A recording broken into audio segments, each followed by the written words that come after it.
which signals this distrust in government. This is just part of the diagnosis, not the complete diagnosis, but a part of this distrust is a result of feeling of powerlessness over their own situation.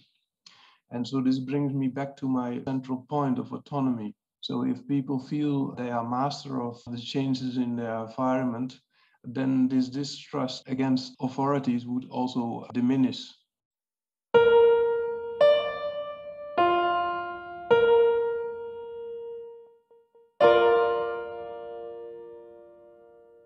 Hi, and welcome back. Today we have Dr. Renee von Schoenberg again. So welcome back to the program. How have you been? Oh no, I'm fine. As you know, I'm currently in Aachen as a senior research fellow. So I have a lot of freedom to do my own research. So I feel very luxurious and privileged position at the moment, liberated from pressures of my work at the European Commission in the past. That's right, because last time when we spoke, you were still at the European Commission and you were there for such a long time doing really great work, driving the whole responsible innovation movement across Europe. If you look back, looking towards the future as well, what's the most critical trend in the field of policy? I see it a little bit in two poles which contradict each other. Things can go either way. I said in my last interview with you, I hope that citizens can become actor of change rather than only be subject to change when it comes to innovation. Now, in order to achieve that, to get to that, let's say, utopian vision almost, one needs changes in society which leads to more democratization, of course, and which has always been a part of responsible research and innovation in itself. But it has broader scope. It touches upon all aspects of our living.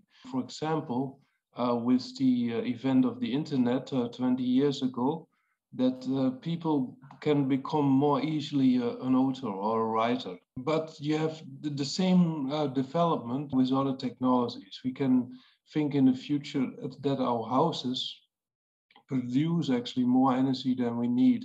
It can feed our cars or whatever, and we can become independent of energy suppliers. With 3D printing, another example, we all now are only consumers most of the time, but we can become producers with this new technology. And now the question is whether our societies allow this further autonomy of the people to do or to facilitate these things, or we go the other way, that we still remain dependent on either the state or big companies and be subject to change. I don't know how this will play out. If you would think in a progressive way, then it will go in the utopian vision I just mentioned, that we all become actors of change rather than that we are subject to these things and that we can help to define the characteristics of the technologies we would like to have. Because, as you know, responsible research and innovation is all about social desirable innovations. But very, very key from this is something, let's say, which is connected almost to human rights, which increases our autonomy as individuals. Now, of course, with artificial intelligence, we have, again, a technology which touches upon this autonomy directly. This is something one needs to explore further from this perspective. I think if you now retrospectively look back to what has happened the last 50 years, you can maintain this positive view. In order for, you just said there are two different ways we can go. I'm wondering, what are the core capacities we need to build in order for us to give individuals more agency to shape technology, innovation? This could be capacity within industries, within companies, or perhaps just individual citizens. I personally think it has to go over organizations. Of course, individuals can engage with various activities, even in aspects such as citizen science, which can also underpin responsible research and innovation, or other forms of citizens' engagement. We need organizations to allow for these changes, and probably new organizations and new governing bodies in which citizens are represented in one way or another. Actors which are currently do not have a sufficient role in this process should be enabled to have this role. So it's very often a situation in which people do want to have responsibility over things, but just simply cannot. And that means that this enabling of responsibility is a task for public authorities. It's part of a political vision to allow this. So the capacity has to go to organizations. This is one of the deficits at the moment, which can steer or direct innovations towards social desirable ends. And this can be sector specific, maybe either in energy or in mobility. But we need in these sectors interactions with public authorities to allow this to happen and enable people to take responsibility in this regard. We have a lot of activities in which industry engages itself with citizens or research projects. This is, of course, in itself also all fine, and or even should be encouraged. But probably in the end, this is not sufficient. We need third-party organizations which can mediate between society and big organizations or big industries. It has also to do a little bit with the issue of trust. And you see also actually very much currently in our societies a distrust against bigger organizations, but also against the state, even if it's not justified. Of course, one can say, well, people simply have to trust their governments, but you can also think of, okay, if the governments and industry allow third-party organizations to control or verify and help what they are doing, then this would counteract this element of distrust. Is the core erosion of trust because of the, say, for example, with the big tech companies, or are there other reasons why trust is eroding? Well, this is a good question. I would not have a full explanation of this myself, because there are sometimes very extreme things, like we had in some countries in Europe, for example, protests against 5G internet because I think it creates viruses or things like that. One can speculate where this all comes from. Now, these are relatively, I would say, minor things, but it's a symptom of a broader element which signals this distrust in government. This is just part of the diagnosis, not the complete diagnosis, but a part of this distrust is a result of feeling of powerlessness over their own situation. And so this brings me back to my central point of autonomy. So if people feel they are master of the changes in their environment, then this distrust against authorities would also diminish. I'm a proponent of further European integration.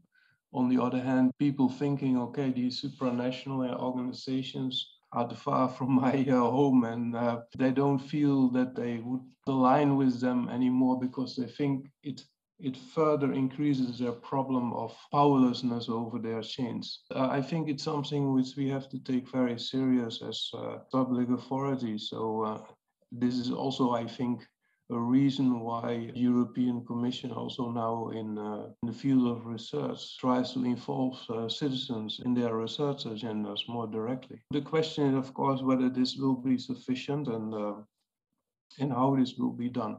But it is an element which we have to take serious.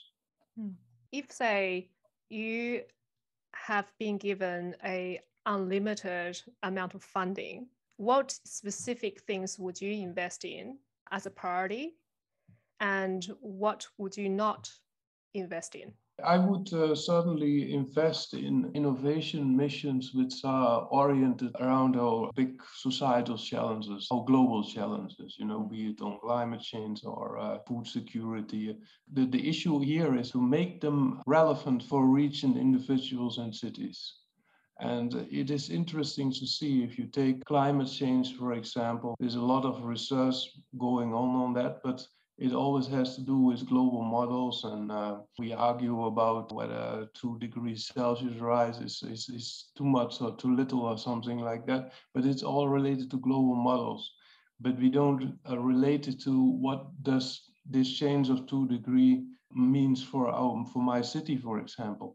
What does this mean for my direct environment? And then if you would take this approach, then you get surprising results actually, and also different results and different challenges for those cities. And it's not all equal around the world. And I think this is where we have to invest in. I think this is also one of the successes, I would say, from responsible research and innovation in the last 10 years, that the European Commission has embarked on such missions. In theory, they run around, let's say, the slogan of co-creation and co-design and citizen involvement. So it's actually a new instrument. I think it's unfortunately sometimes presented it in very old-fashioned and in wrong ways, like bringing a man on the moon or something like this, which is a technical question, challenge, and it's not the type of challenge we are facing now. We face actually, our problems are social.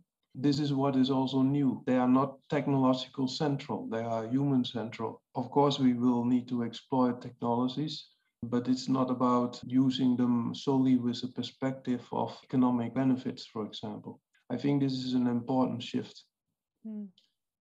So is the approach to get everyone from the get-go involved in participating in shaping innovation, or are there groups that can help to propel and educate the greater mass of people?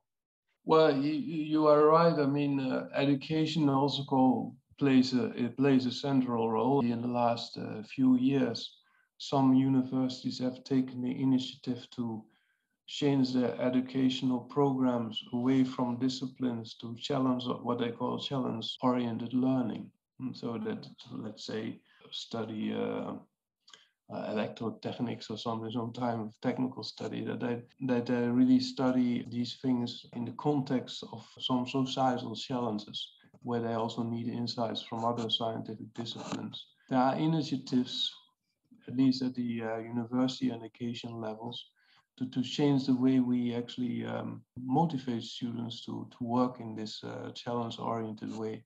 It is very important that this happens because it enables another mindset. But of course, you need also the new infrastructure for innovation. We need new government bodies who can help us to direct the innovations in the directions we want. And because now we have only government bodies who actually address a risk. We have a lot of bodies who, scientific committees which address the risk of technology and safety issues, all very important issues, but we need something more on top of that. Broader citizens can come in, but this may actually become very sector dependent, for example, around agriculture, with farmers and other consumer organizations, and in the field of medicine, for example, with patient organizations and so on. Some sectors are dominated by very few multinationals, like in the agro-tech business, there are 5 or 6 multinationals operating worldwide, actually shaping our global markets, where this contrasts sharply with what is desirable at regional levels. I don't see at the moment actually developments which counterbalance these things. We are still a little bit dependent on the goodwill of those companies in certain cases, like what we have recently seen with the pharmaceutical industry, which finally agreed among each other to facilitate certain medicines for free or easy access in poorer countries. These are just individual accidental events. This does not help us to reshape our future in a more structural way. One needs to work on more, let's say, a broader topic around the public governance of our economy. Which industries do you think are more ready for responsible innovation, and which industries may need a little bit more help? Yeah, that's a good point. What I just said sounded a little bit negative, in a sense. I mean, not so hopeful. But on the other hand, you can look also to what we see happening in the industries, also in the big industries. Let's imagine you have a product and you market it worldwide, and 20% of the population would buy a product. That would be an enormous success. I think probably if 5% would buy it, you already have an enormous success. You would have an enormous business. Now, even for these big companies who have a big market share, even they now realize that they cannot be only happy with this fact. They also have to worry about those people who don't buy their products. So I think there is a sense of responsibility which goes beyond this, let's say, this market success. For example, the Dutch multinational in chemical industry, DSM, has a sort of principle that beside of profit, they have to comply with some self-made criteria, around the ecology and also around the people, the human resources which are affected by it. And otherwise they would not produce these products. One of course can be skeptical about these things, but I do think it's much more than just an selling exercise or an image exercise. It is an attempt to take responsibility for something which is not immediately in the scope of what you would normally call a business operation. The problem here is that if institutions who take up, third parties need to come in here, they have to reinforce these things. Otherwise, it can be a tool of a CEO who is in charge for 5 years, and when the person is gone, then the program is gone. This happens also. So you need something structural here. And you see it also in philanthropic organizations, which are, let's take the example of the Bill Gates organization. They do fantastic work, but one has also to realize, what does it actually mean that we are dependent on them? There's a lacune somewhere which needs to be filled. And then the question is, can we leave it up to philanthropics? And then my answer would be no. I mean, it's nice that these people do it, but we need a new infrastructure here. That becomes evident. And just say a company is genuinely want to do responsible innovation. What are the 3 questions that these companies can ask themselves to start driving responsible innovation? The most basic element, what I said, from social desirable innovation is that, of course, will it enhance people's autonomy and so on? Does it contribute to the life of individuals? One can answer this question by saying, well, if people buy it on the market, then apparently does. But you can also think in a more longer term issue, whether this will contribute to where we want to head towards. Industry would need to engage in citizens to find out what type of products they would actually prefer. There has to be also a sort of baseline or a direction where we want to go. And I think this is then not up to individual citizens or citizens organizations only. I mean, citizens organizations can also want very bad things. I mean, in America, you have the National Rifle organizations that want people to have more weapons. I mean, people can want all kinds of things. So you need a public authority which gives a direction. This is one of the things I find positive in Europe at the beginning of new governance period of the European Commission with the Green Deal. For the first time, again, a sort of vision of, which direction we have to go and what are our deadlines, so to speak, if we want to get there. In the meantime, this has been unfortunately overshadowed by the war in Ukraine and restraints by individual countries, making abuse of it by propagating nuclear power, for example. So you get these things now back on the agenda as well. But the initial idea was good, and I hope it will also survive the current crisis. I'm not one who only want to say is industry was to blame, or for instance, we have also allowed industry to the last 20 years to have too much power in these things. Public authorities has to regain their role in this area. And not only in saying what is not allowed, but also in what we do want to have, give directions to things. Then that leads to the question of technologies changing so fast. Traditionally, policy somewhat lagged after the technology is introduced in society. I would imagine that as we go forward and as technologies begin to change even faster, the gap might widen. How do we address the gap? Can we close that gap? This is the really structural problem. I think I used the example in my book on new technologies in agriculture, which is called precision technology. So this is, we can, let's say, facilitate our agriculture with the use of drones and sensors, and we can measure the acres with what they need in terms of pesticides.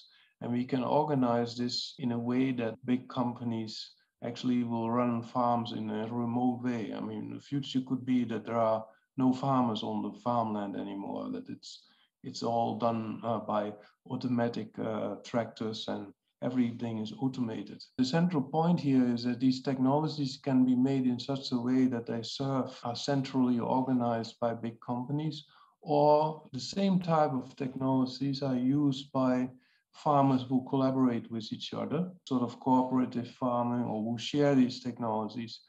And so you can make these technologies fit for very huge farms who produce commodities, but you can also make these technologies fit for smaller farmers who produce a more diversity of products. Although the technology in itself is the same, the direction, what will take place, or possibly maybe both things will happen actually.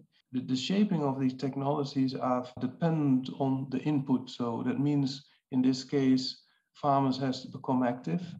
And if I come back to my autonomy point again, so, I think the suicide rate on the farmers is the highest than in any other sector, because they see that the pleasure of doing farming disappears in this mass production of commodities and using animals in extreme forms of production machines, so to speak.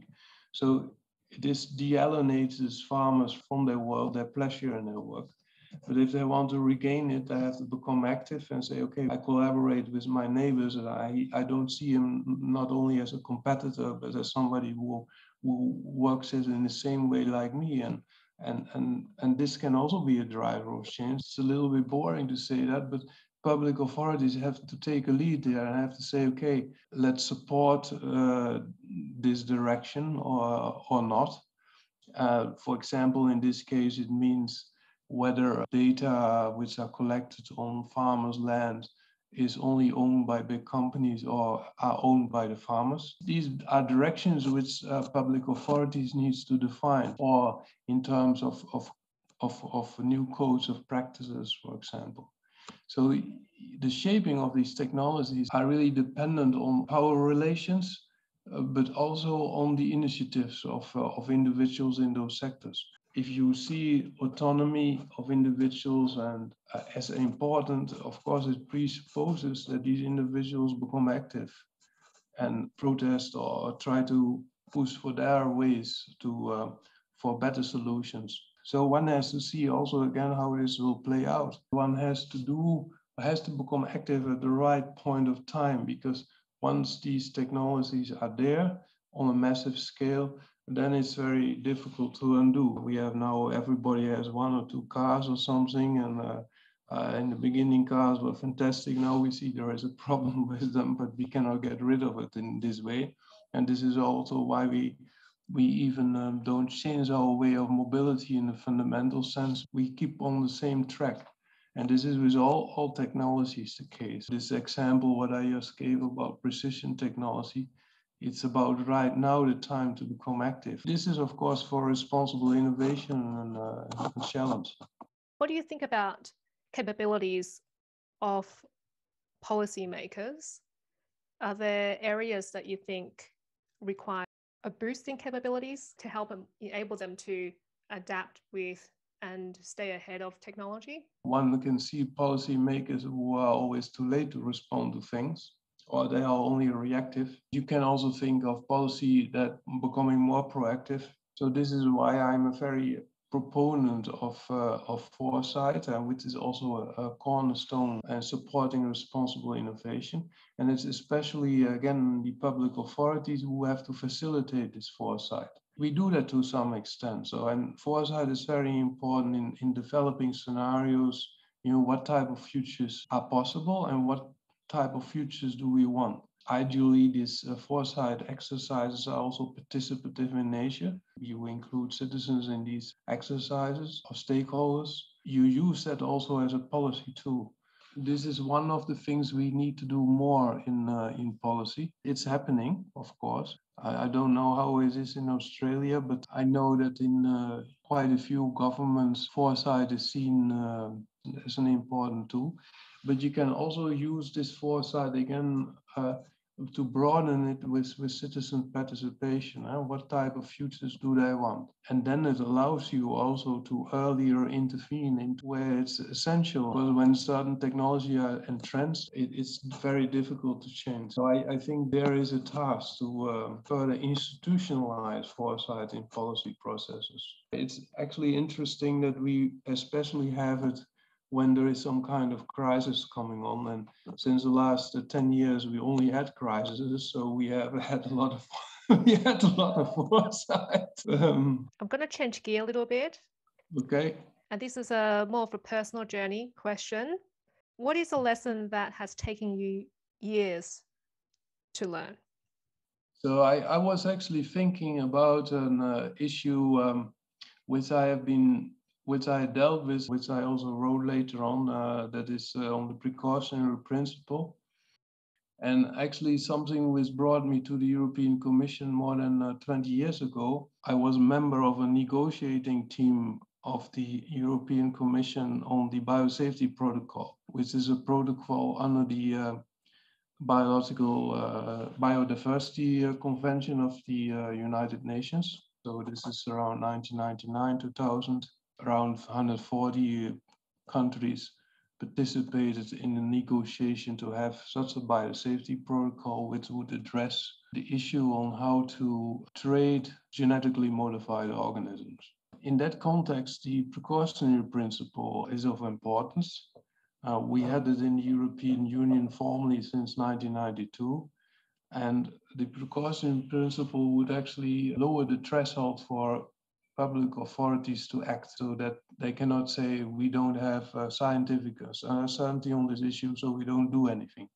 The issue would be otherwise around. If there is scientific uncertainty and the risk can be considerable, then there is a sort of urgency to act.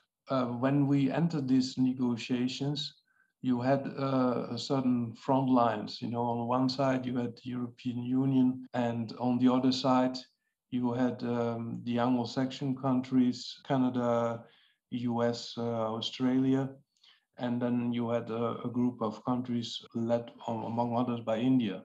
So when I entered this negotiation, when I had to go in with defending the precautionary principle, bring it in, let's say, in the context of the biosafety protocol, a chairman on a negotiating committee said that I was using inflammatory language and we should ban the word from this negotiating team. I was not allowed to use it anymore. So my first initial reaction was that, we let not others determine our vocabulary.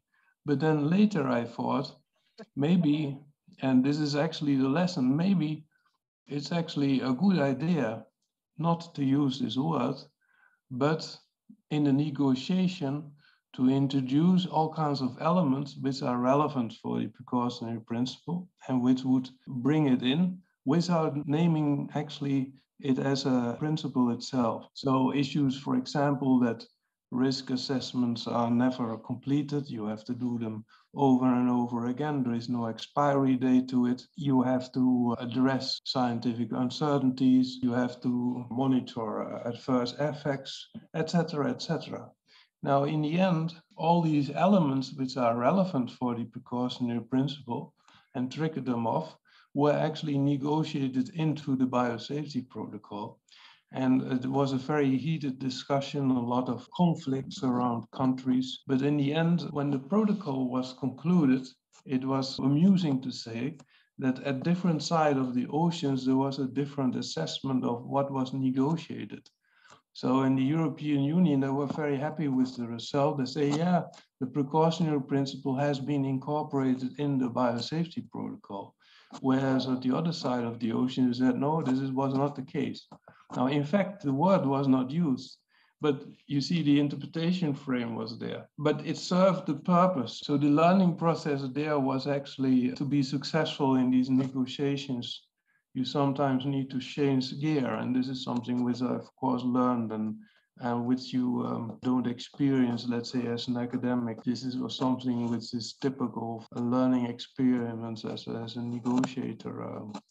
In this realm. So is that a lesson of not so much worried about particular phrases and definitions, but actually focusing on the actual work involved in driving a particular change? Well, yeah, well, exactly. If you would have entered the negotiations with insisting, okay, we need to have an article on the precaution principle and let's define it together, we would never have got there. But by not referring to it anymore and focusing on some elements from which you know they are relevant, and to be sure that these elements are in the protocol, you get further. And this is also what actually happened. I think we can learn a lot about that when it comes to responsible innovation, responsible research Absolutely. innovation, Absolutely. technologies. They're the same issues on another level. Yeah.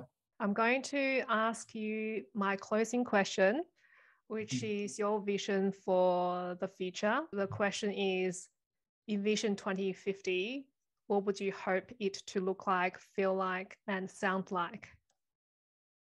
Well, this is of course where we started off with. I mean, my vision was that people are authors of change, so that they can help to give directions to innovations, and maybe even that we live in a society where people are more cooperative, that we don't only compete with each other, but we cooperate with each other. Work together on common solutions, so that we have an enhancement of autonomy of individuals on the one hand, which is essential here, but also that we have a collective society, global citizens cooperating on issues of common concern.